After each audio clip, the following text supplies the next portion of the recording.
Kronologis janda muda Purwakarta ditemukan tewas di kebun belakang pasar, sempat jalan bareng pacar.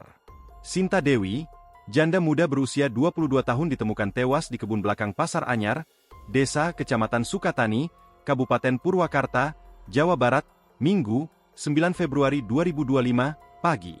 Saat ditemukan, korban dalam kondisi terlentang di tanah mengenakan kemeja bermotif bunga dan celana hitam tergeletak. Ia ditemukan tewas sekitar pukul 10 WIB di tengah kebun. Sebelum ditemukan tewas, korban tak pulang ke rumah sejak Sabtu, 8 Februari 2025, malam.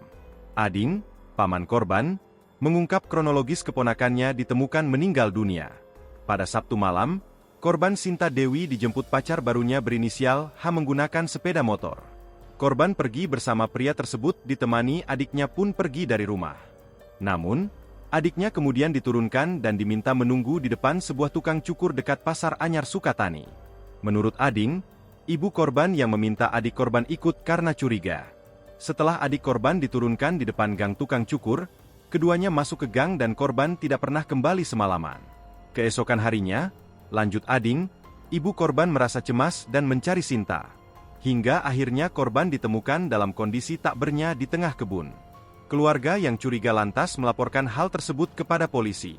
Ia, karena tidak pulang ke rumah, akhirnya ditemukan sudah kondisi tewas kebun belakang Pasar Anyar, kata Ading saat ditemui tribunjabar.id di RSUD Bayu Asih Purwakarta, Minggu, 9 Februari 2025. Petugas dari Inafis Polres Purwakarta, Satreskrim, dan Polsek Sukatani melakukan pemeriksaan di lokasi.